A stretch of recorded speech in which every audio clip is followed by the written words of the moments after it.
A Saudade do Mundo de Lá, de Sandra Guimarães. Giostre Editora, ano 2020. Laila acordara ansiosa, pois deveria falar sobre seu país para as crianças da escola. Despertara naquela manhã chuvosa e pensara: tudo molhado e tudo verdinho. E que cheirinho de terra molhada! Ela não compreendia por que as pessoas dali reclamavam tanto do tempo e, passando a mão no vidro da janela para pegar as gotinhas de chuva, repetia para si: não aguento este frio! Que calor insuportável! Essas eram frases que costumava ouvir e, para Laila, tratava-se apenas de rabugice dos mais velhos. Ela, ao contrário, adorava correr sob a chuva e apanhar joaninhas e caracóis no jardim de casa. Lá de onde vinha, não havia esses animaizinhos tão minúsculos e tão diferentes. Aquela era uma manhã especial para Laila e ela estava emocionada. As ideias povoavam sua cabecinha de menina. Eram muitas, de todo tipo, alegres, tristes e terrificantes. Guardava em si muitas memórias e não sabia ao certo sobre o que falaria. Atendera a um pedido da professora Cíntia, por quem nutria profunda admiração. E, apesar da insegurança do momento, era muito determinada. Pegou sua mochila e caminhou em direção à escola. Laila confiava em sua professora, pois fora ela quem lhe havia ensinado o novo idioma, a língua portuguesa. Pegara o poema que havia guardado no bolso do casaco e o relera pela 1000ª vez. Gostava de escrever poemas, mas jamais havia escrito um em português. Ela gostava dessa nova língua. Achava-a sonora, alegre, amava seus diminutivos, os fonemas nasais e, principalmente, amava uma palavra em especial: saudade. Na sua língua materna, o árabe, não havia essa palavra e logo ela aprendera seu significado e dizia sempre que era uma palavra do coração. Segurou então a folha de caderno, na qual estava registrado o poema, e caminhou até o pátio da escola. Estavam todos ali à sua espera e ela não cabia em si de tanta alegria. Cursava o 4º ano do ensino fundamental, ganhara o concurso de poemas da escola e falaria para todos os colegas que a acolheram tão bem em sua chegada. No pátio da escola, onde seus colegas a aguardavam, a menina franzina e determinada pegou o microfone da mão da professora e, emocionada, começou a discursar. Oi, gente, bom dia! Eu estou com um pouco de vergonha e não riam do meu sotaque, tá bom? Vocês sabem que eu vim lá de longe, de um outro país, e que eu tenho muita saudade de lá, do sol bem laranja, da areia fina do deserto, que é bem diferente da areia da praia, de andar de camelo e de tomar chá bem quentinho todas as tardes. É o momento mais lindo do dia, porque o céu vai mudando de cor bem devagarzinho, de azul claro para rosa. Depois fica laranja e, finalmente, azulão. E lá a gente para de fazer as coisas para admirar o céu. Eu também já expliquei para vocês o significado do meu nome em árabe, não é? Laila significa bela como a noite. E as noites no deserto são muito, muito bonitas. E como eu nasci de noite, minha mãe escolheu esse nome para mim. Para Laila era sempre emocionante falar de sua terra natal, tão distante de onde ela vivia agora. Emocionada por estar ali diante de seus colegas, continuou: então, no meu país chove pouco e esse cheirinho de terra molhada não tem lá não, mas tem tempestade de areia e a gente não pode sair de casa porque é perigoso. Aí a gente fica dentro de casa e brinca de bonecos de sombra na parede com a luz da vela. É muito legal. Tem até campeonato para ver quem faz a sombra mais bonita. E também criamos histórias com elas. Um dia, se vocês quiserem, eu ensino a fazer sombras na parede. A menina carregava dentro de si um baú de memórias do lugar onde vivera. O idioma, as pessoas, as cores, os aromas, os hábitos rotineiros, a culinária local, as brincadeiras. Era a sua cultura que permaneceria para sempre dentro dela e da qual ela nutria um forte orgulho. E como em um filme, ela narrava cada cena como se ainda estivesse lá em sua terra natal. Depois que passa a tempestade de areia e a gente tem que varrer tudo. É divertido, porque a gente faz montes de areia e depois a gente sobe e desce dos montes. Então vem de novo o vento quente que espalha a areia de volta para o deserto. A gente nunca reclama disso, porque a natureza de lá é assim e a gente respeita tudo que a natureza faz. Meu avô sempre me dizia que a natureza é sábia. As crianças do meu país gostam de pular corda bem rápido. Algumas pulam 3 cordas de uma vez. Eu só conseguia pular uma, mas acho que se minha família tivesse ficado lá, eu também saberia pular as 3. Um dia a gente pode brincar de pular 3 cordas aqui na escola. Outra brincadeira bem legal de lá é contar as estrelas no céu. Lá na minha terra, o céu é bem diferente daqui e tem outras estrelas. Acho que tem mais até, mas eu não sei explicar o porquê. Só sei que tem. E lá naquele céu também tem as 3 Marias. E a gente chama as 3 de Aunitak, Aunilam e Mintaka.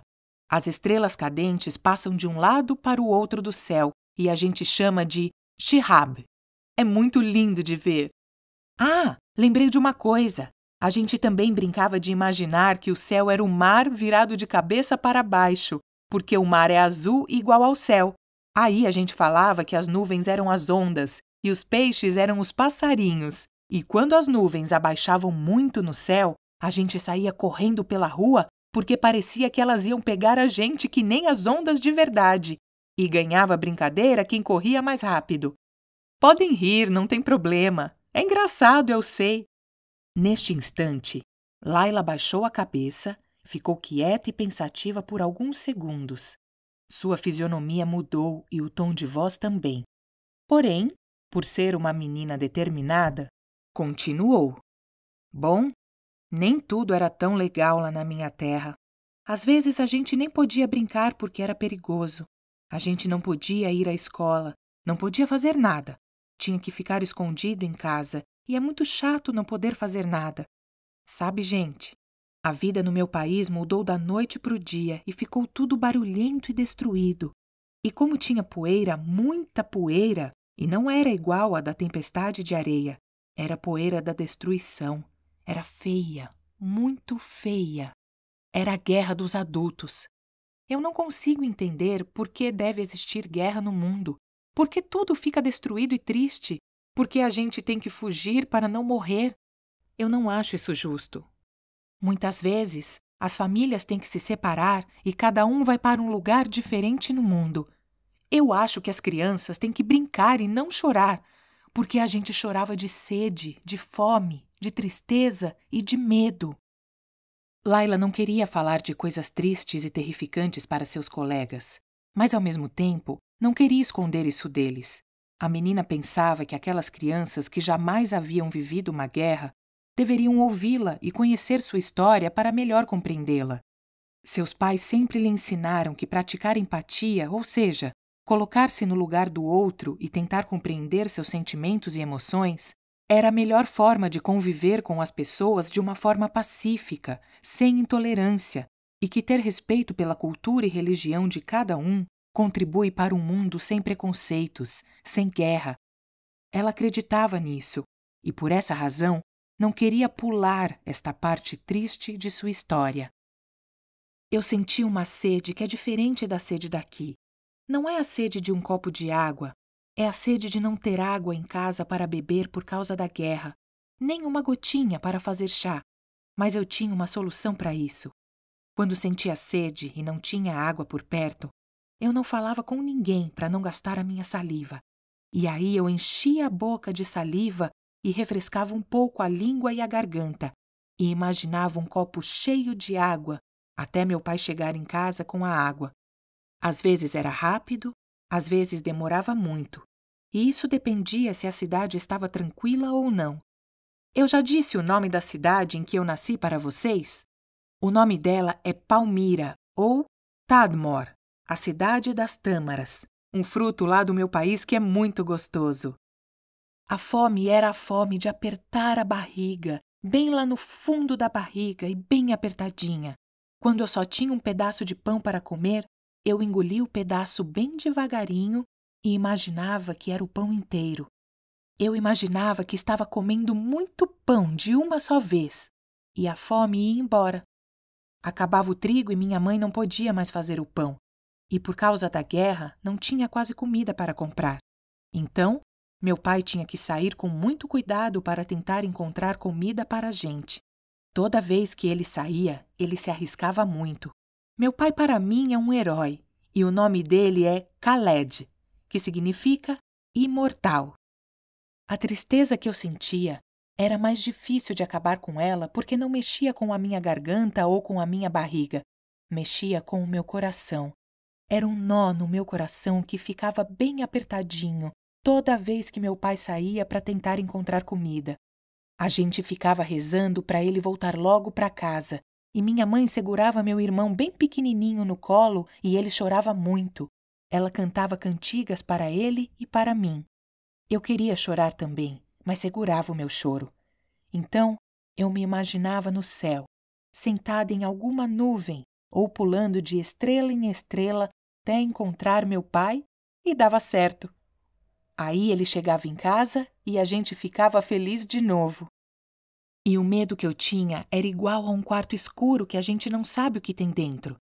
E eu ficava sentada debaixo da mesa, de olhos fechados, esperando o medo ir embora. Era muito barulho que eu ouvia da rua e que me dava medo. Um barulho mais forte que fogos de artifícios, bem mais forte. E quando tudo ficava em silêncio, aí o medo ia embora e eu ficava alegre de novo. Mas toda noite, antes de dormir, eu pensava: será que um dia a guerra vai acabar? Será que vou poder brincar na rua sem perigo? Então, para me distrair e pegar logo no sono, eu sempre pegava um livrinho para ler. Já tinha lido todos os meus livros muitas vezes e não via a hora de ter outros para conhecer novas histórias.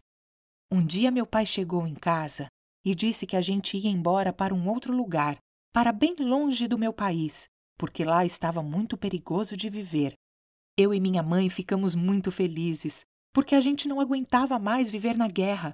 Então eu perguntei para o meu pai para onde a gente ia, e ele me disse que era para cá, para o Brasil. Vocês não imaginam a minha alegria. E o resto da minha história vocês já sabem, né? Porque eu já contei para vocês na sala de aula. Laila encerrou seu discurso e avisou a todos que leria o poema vencedor do concurso da escola. Ela estava muito orgulhosa desse prêmio, porque ela teve de escrever o poema em português, e para ela, isso foi um desafio vencido. Agora eu vou ler o meu poema para vocês, que a professora Cíntia corrigiu. Ele se chama A Saudade do Mundo de Lá. A menina leu o poema e recebeu aplausos calorosos de todos os colegas, ao som de Lai lá, lai lá, lai lá. Naquele momento, ela teve a certeza de que havia, de fato, encontrado uma nova pátria e que o mundo de lá estaria para sempre em sua memória e em seu coração. A Saudade do Mundo de Lá, poema vencedor do concurso da escola.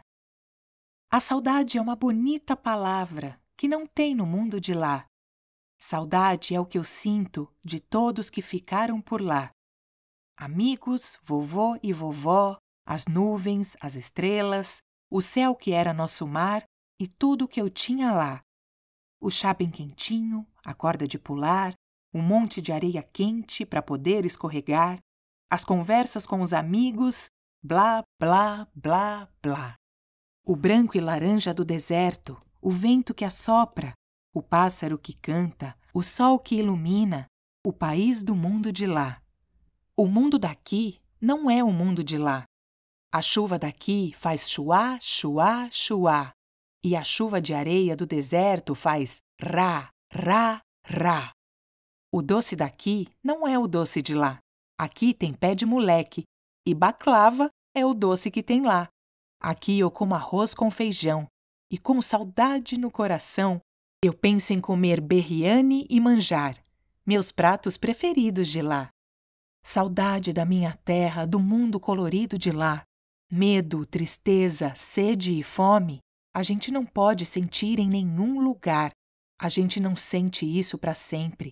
E um dia tudo vai acabar.